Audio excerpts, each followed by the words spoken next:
Good morning to everyone. My name is Samrit Veri from class 7th. My school name is UPS Madhupur Manhata Pratapgarh. Today I am going to present about कचरा प्रबंधन.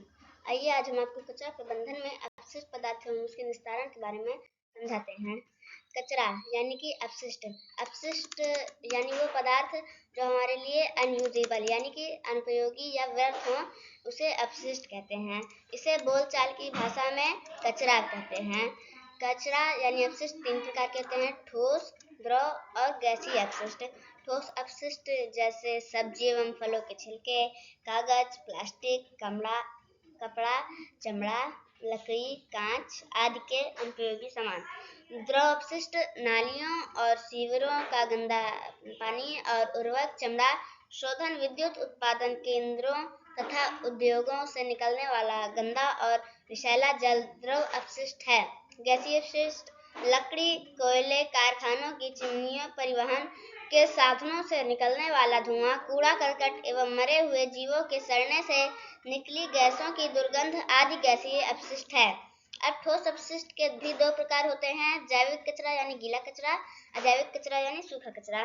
जैविक कचरा यानी ऐसा कचरा जो जैविक क्रियाओं द्वारा सड़ जाए या नष्ट हो जाए, जैसे कि सब्जियों एवं फलों के छिलके, खराब भोजन, जीवों के मल आदि को जैविक कचरा कहते हैं. इनका संग्रह हम हरे कूड़ेदान में करते हैं. अजैविक कचरा वे पदार्थ जो स्वयं नष्ट नहीं होते या जैविक क्रिया द्वारा नहीं नष्ट होते, जैसे पॉलीथीन, धातु के टुकड़े, प्लास्टिक आदि. ऐसे कचरे अजैविक निम्नीकरण भी कहलाते हैं. इसका संग्रह नीले कूड़ेदान में करते हैं. ई कचरा से तात्पर्य है इलेक्ट्रॉनिक कचरा. इलेक्ट्रॉनिक कचरा घर और ऑफिस से ई कचरा अर्थात इलेक्ट्रॉनिक कचरा भी निकलता है, जिसके अंतर्गत खराब computer, mobile phone, CD, battery व अन्य इलेक्ट्रॉनिक उपकरण जैसे TV, fridge, washing machine, AC आदि आते हैं. आइए हम आपको अपशिष्ट संग्रह का प्रभाव समझाते हैं.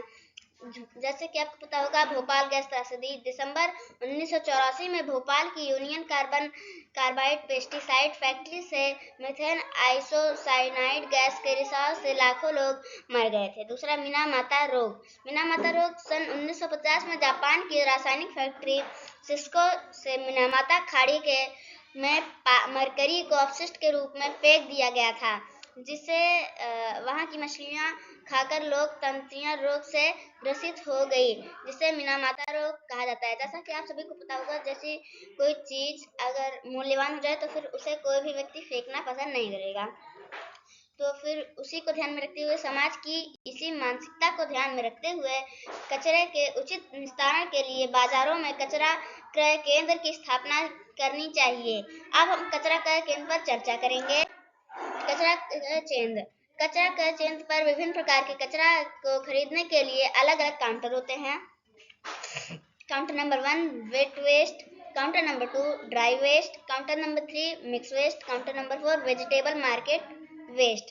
काउंटर नंबर 1 के वेट वेस्ट का मूल्य 2 से 5 रुपए प्रति किलो होता है और ड्राई वेस्ट का 3 से 8 रुपए प्रति किलो होता है. और काउंटर नंबर 3 मिक्स वेस्ट का 3 से 7 रुपए मूल्य होता है और वेजिटेबल मार्केट वेस्ट का 3 से 4 रुपए प्रति किलोग्राम मूल्य होता है. अब हम वेट वेस्ट के बारे में बात करेंगे. नगर निगम गीले कचरे से जैविक खाद बनाकर लाभ प्राप्त कर सकती है और ड्राई वेस्ट नगर निगम सूखे कचरे को पृथक करके रिसाइकल, पुनः नवीकरणीय करके नई वस्तुओं का निर्माण करके लाभ प्राप्त कर सकती है. मिक्स वेस्ट नगर निगम कचरे का उचित निस्तारण बिजली बनाने में कर सकती है. नगर निगम पूरे शहर का कचरा इकट्ठा करके विद्युत प्लांट स्थापित करके बिजली का उत्पादन करके धन लाभ प्राप्त कर सकती है. कचरे से विद्युत उत्पादन करने वाला देश का पहला राज्य हिमाचल प्रदेश है, जहां 70 से 80 टन कचरे से लगभग 2.1 मेगावाट बिजली का उत्पादन शुरू हो गया है. Counter number 4 vegetable market waste. क्रय केंद्र पर प्राप्त सब्जी मंडी से सब्जियों के कचरे को नगर निगम शौचालय में भेजकर कचरे का निस्तारण किया जाता है, जिसमें उपस्थित जानवरों के गोबर से मीथेन गैस बनती है. अब गोबर ग्रह हेतु काउंटर. आज जब जानवर दूध देना बंद कर देता है तो लोग उसे छोड़ देते हैं.